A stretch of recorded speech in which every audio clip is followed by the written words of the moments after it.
नमस्कार दोस्तों, मैं हूं अर्चना प्रजापति एडवोकेट। हमारे channel AP legal information in Hindi में आपका स्वागत है।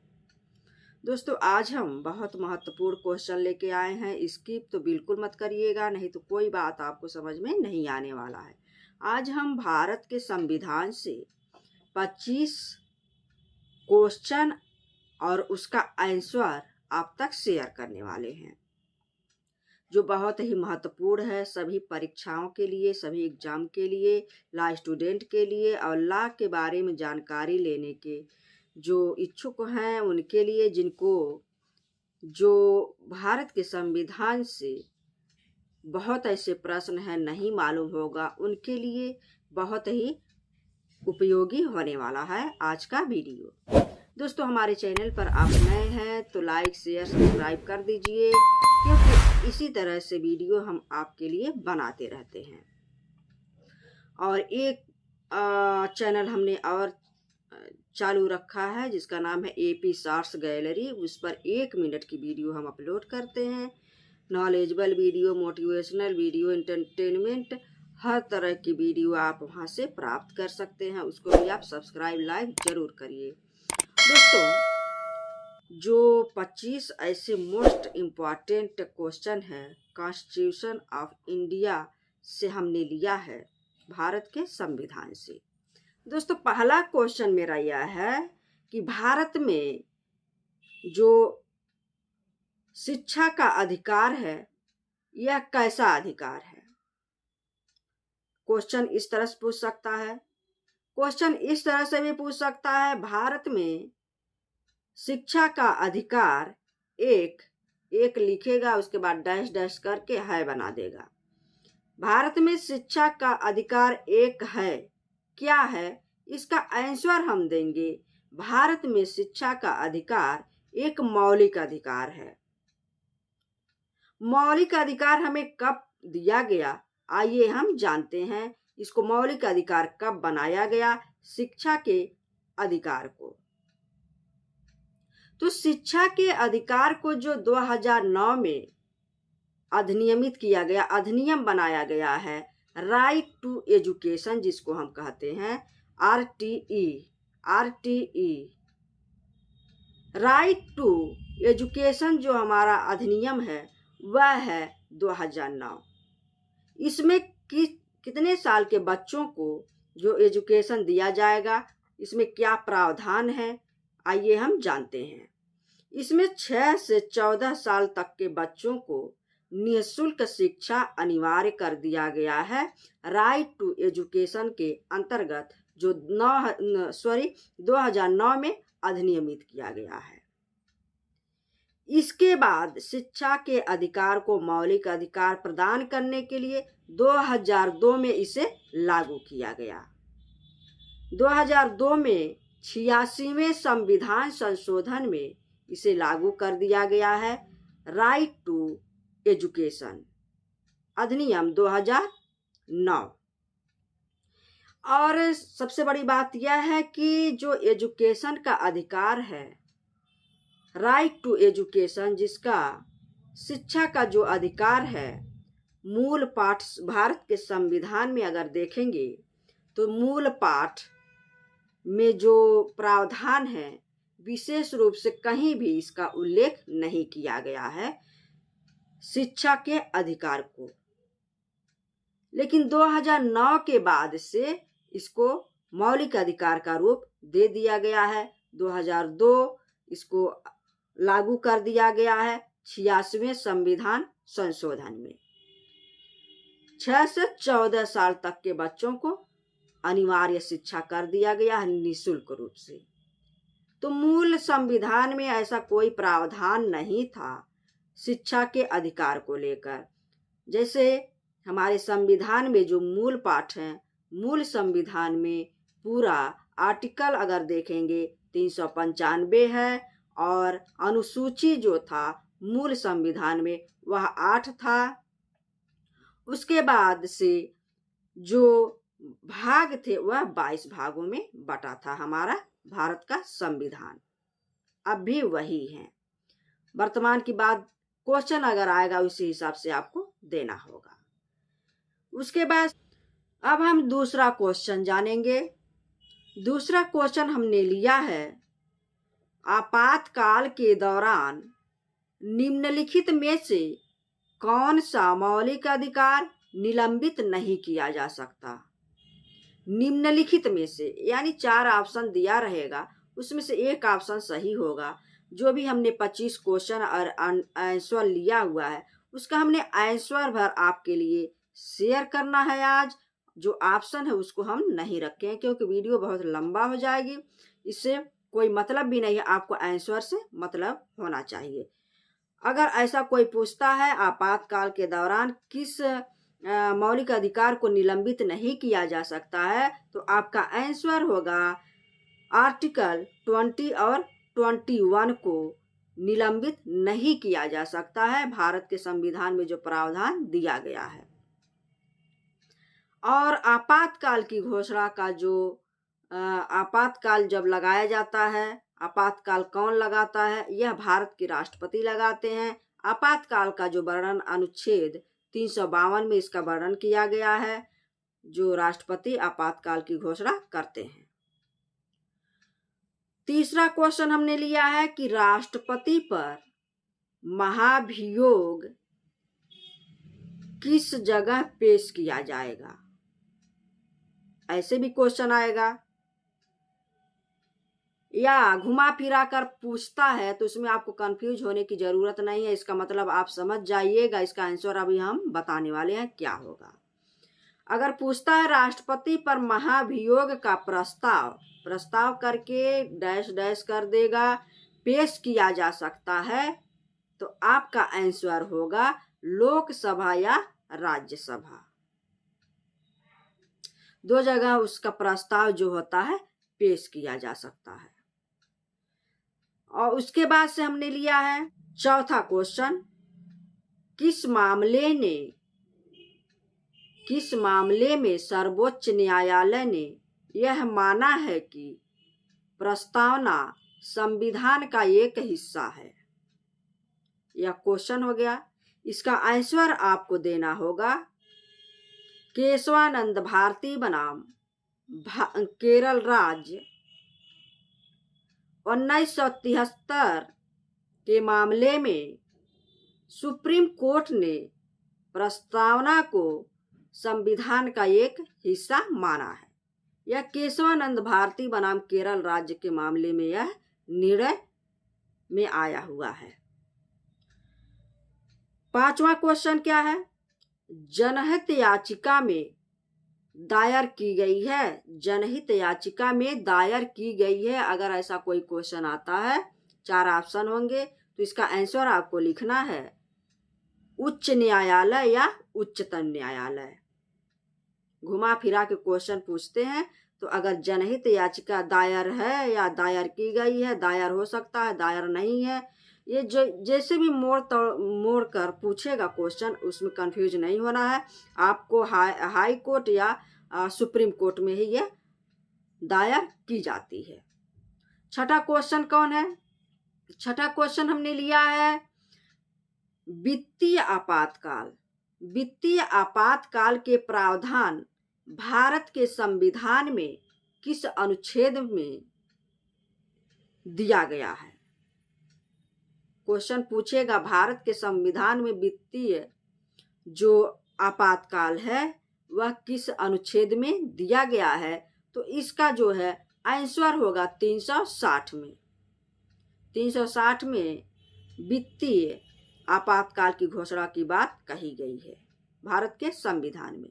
दोस्तों, यह क्वेश्चन 25 क्वेश्चन हमने लिया हुआ है, यह भारत के संविधान से ही आज मेरा इम्पॉर्टेंट क्वेश्चन आप तक शेयर कर रही हूँ। उसके बाद 7वां क्वेश्चन हम जानेंगे, नगर पालिकाओं से संबंधित जो प्रावधान है वह भारत के संविधान के भाग किसमें दिया गया है? भाग में है। ऐसे पूछेगा कि भारत के संविधान में जो नगर पालिकाओं से संबंधित प्रावधान दिए गए हैं भाग में है, तो आपको यहाँ कहना है भाग में। इसका मतलब ये समझिएगा अनुसूची। अनुसूची 9वीं ए में नगरपालिकाओं से संबंधित बात को कहा गया है। अनुसूची 9वीं ए में। 8वां क्वेश्चन हमने लिया है, केंद्र और राज्यों के बीच शक्तियों के वितरण में परिवर्तन किसके द्वारा किया जाता है? केंद्र और राज्यों के बीच जो शक्तियों का वितरण होता है और उसमें परिवर्तन होता है तो किस में होता है, किसके द्वारा होता है? तो या और उसमें जो वितरण होगा वह भारत के संविधान संशोधन के माध्यम से ही होगा, जो 368 में इसका प्रावधान किया गया है भारत के संविधान में, संविधान संशोधन 368।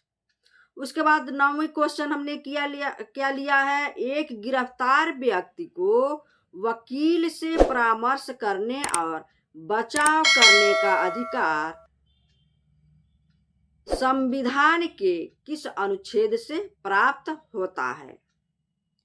अगर ये क्वेश्चन आपके साथ सामने आता है कि भारत के संविधान में ऐसा कौन सा प्रावधान है जिसमें जो होता है, जो गिरफ्तार व्यक्ति होता है उसको अधिकार दिया गया है कि वह अपने वकील से कंसल्ट कर सके, अपने वकील से संपर्क कर सके, बात कर सके। वह कौन सा अधिकार उसको दिया गया, किस अनुच्छेद में इसको दिया गया है? तो आपका आंसर होगा भारत के संविधान के अनुच्छेद 22 में ऐसा प्रावधान किया गया है कि एक गिरफ्तार व्यक्ति को वकील से परामर्श करने का और उसको बचाव करने का अधिकार प्राप्त होगा। 10वीं क्वेश्चन कौन सा है? 10वीं क्वेश्चन हमने लिया है अनुच्छेद 21, अनुच्छेद 21 का संरक्षण निम्नलिखित में से किस हद तक विस्तारित है? यानी किस हद तक इसका विस्तार है अनुच्छेद 21 का? 4 ऑप्शन दिए रहेंगे, उसमें से एक ऑप्शन जो है सही होगा। यानी विस्तार इसका कहाँ तक है, इसका विस्तार एरिया क्या है?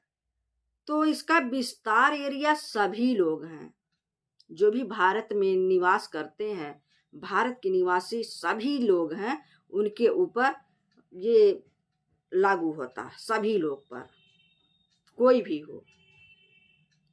उसके बाद 11वीं हमने क्वेश्चन लिया हुआ है, 73वें संविधान संशोधन अधिनियम 1992 द्वारा संविधान में कौन सी अनुसूची जोड़ी गई? 73वें संविधान संशोधन में 1992 द्वारा कौन सी अनुसूची जोड़ी गई है? तो इसका आंसर होगा 11वीं अनुसूची, 11वीं। उसके बाद अब हम जानेंगे 12वां क्वेश्चन। 12वां क्वेश्चन हमारा है, यह एक मौलिक अधिकार हुआ करता था, अब यह कानूनी अधिकार रह गया है। क्वेश्चन इस तरह से आते हैं तो कंफ्यूज होने की जरूरत नहीं है, यह मूल अधिकार से ही पूछा गया है, मौलिक अधिकार से, कि यह पहले जो था यह कानूनी अधिकार था, अब यह संवैधानिक यानी कानूनी अधिकार रह गया है। तो यह क्या था? पहले जो मौलिक अधिकार थे 7 प्रकार के थे, अब 6 प्रकार के वर्तमान में आप कहेंगे।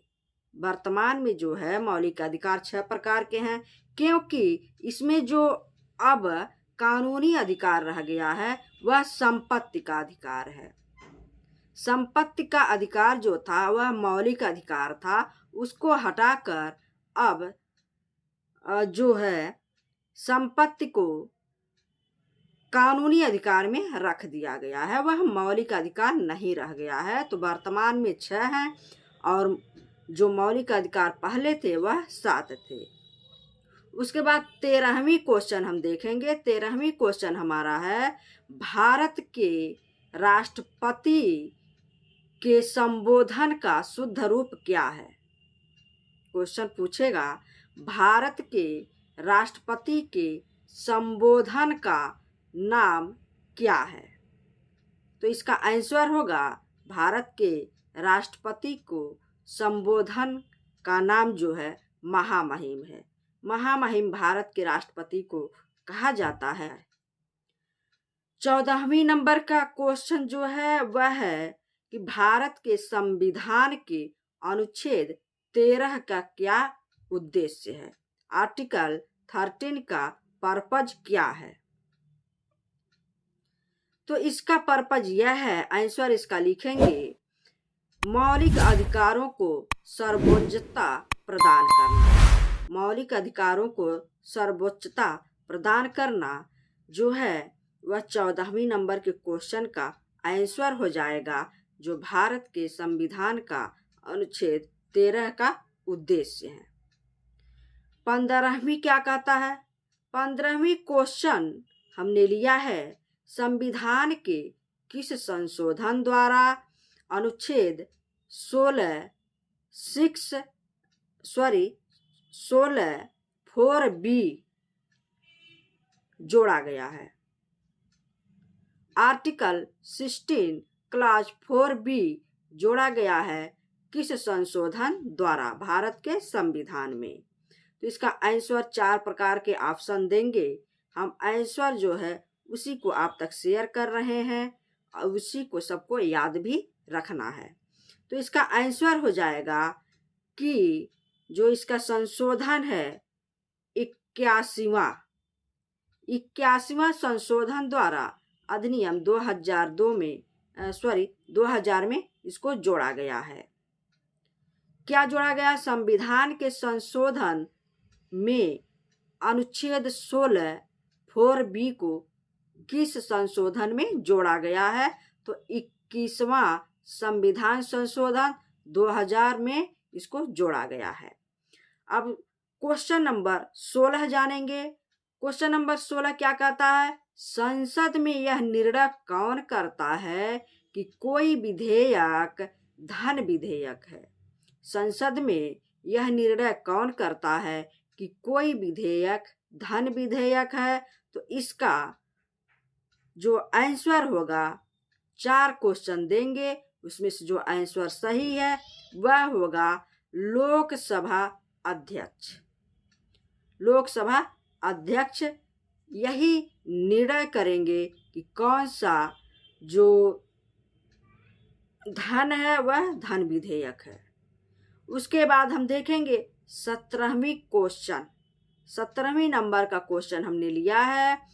हम राष्ट्रपति को कितने वर्ष के लिए चुनते हैं। क्वेश्चन ऐसे पूछता है। क्वेश्चन ऐसे भी पूछ सकता है कि राष्ट्रपति का चुनाव हम कैसे चुनते हैं। घुमा फिरा के क्वेश्चन पूछेगा। अगर चुनाव से संबंधित है तो इसका आंसर हो जाएगा 5 वर्ष के लिए हम राष्ट्रपति को चुनते हैं। उसके बाद से 18 नंबर का क्वेश्चन जो है आंसर हो जाएगा अंतरजातीय नदियों, अंतरराज्यीय नदियों या घाटियों के जल से संबंधित विवादों के निर्णय से संबंधित। अब 19 नंबर का जो हमारा क्वेश्चन है यह है भारत की संसद की सबसे बड़ी समिति है। क्वेश्चन ऐसा अगर पूछता है तो भारत का अगर कोई सबसे बड़ी समिति है तो इसका आंसर हो जाएगा प्राक्कलन समिति। प्राक्कलन समिति। 20 नंबर का क्वेश्चन आ गया है आपके सामने। 20 नंबर का क्वेश्चन हमने लिया है जो बहुत ही महत्वपूर्ण क्वेश्चन ये भी है। भारत के संविधान में वर्णित कौन सा अनुच्छेद देवनागरी लिपि में हिंदी को संघ की आधिकारिक भाषा बनाता है। अगर ऐसा कहीं क्वेश्चन आता है, अगर संघ की भाषा की बात कही गई हो, देवनागरी लिपि की बात कही गई हो, उसमें हिंदी भाषा इंक्लूड किया गया हो, तो आपको समझ लेना है कि इसका आंसर होगा कि अनुच्छेद 343(1) में संघ की भाषा की बात कही गई है, संघ की राज्य की भाषा की बात कही गई है।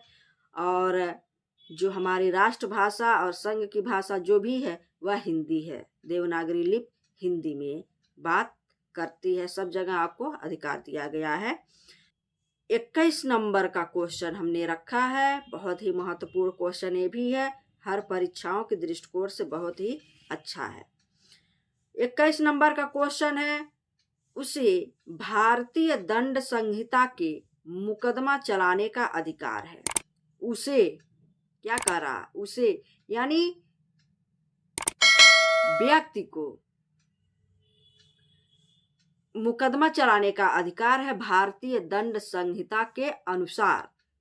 क्यों चलाने का अधिकार है? इसका आंसर हो जाएगा अन्य कानूनों के प्रावधानों से वह प्रभावित नहीं है, इसलिए उसे यह अधिकार है।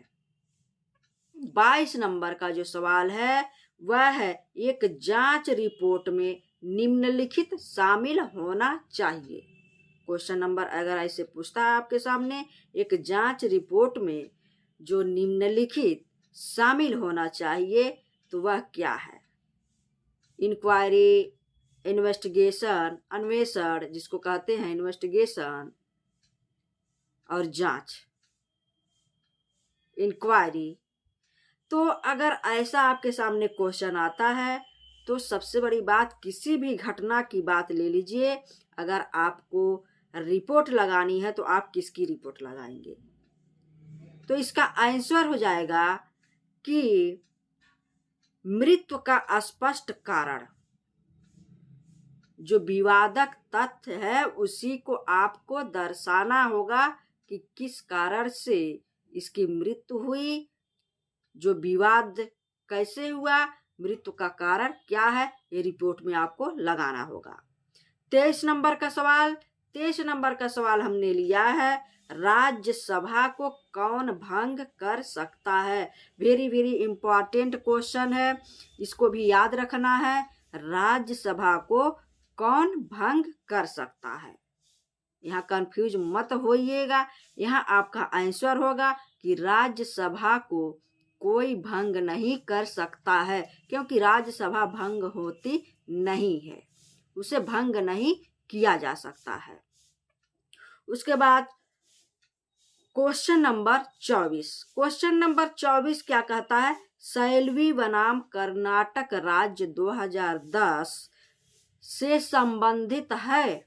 सैलवी बनाम कर्नाटक राज्य जो 2010 का मामला है किससे संबंधित है? तो यहाँ स्वयं को दोषी ठहराने के अधिकार से संबंधित बात है। स्वयं को दोषी नहीं ठहराया जा सकता है। अगर कन्फेशन आप करते हैं तब तो आप दोषी बन जाएंगे, कन्फेशन नहीं करते हैं तो नहीं बनेंगे, लेकिन स्वयं के विरुद्ध साक्ष्य देने का भी आपको अधिकार नहीं दिया गया है। आप स्वयं के विरुद्ध साक्ष्य नहीं दे सकते हैं। क्वेश्चन नंबर लास्ट और 25, हमने शुरू में कहा 25 क्वेश्चन और आंसर हमने भारत के संविधान से लिया है, जो बहुत ही महत्वपूर्ण है और परीक्षाओं के दृष्टिकोण से सभी के लिए बहुत ही इम्पोर्टेंट है। तो क्वेश्चन नंबर 25 हम देखते हैं क्या है।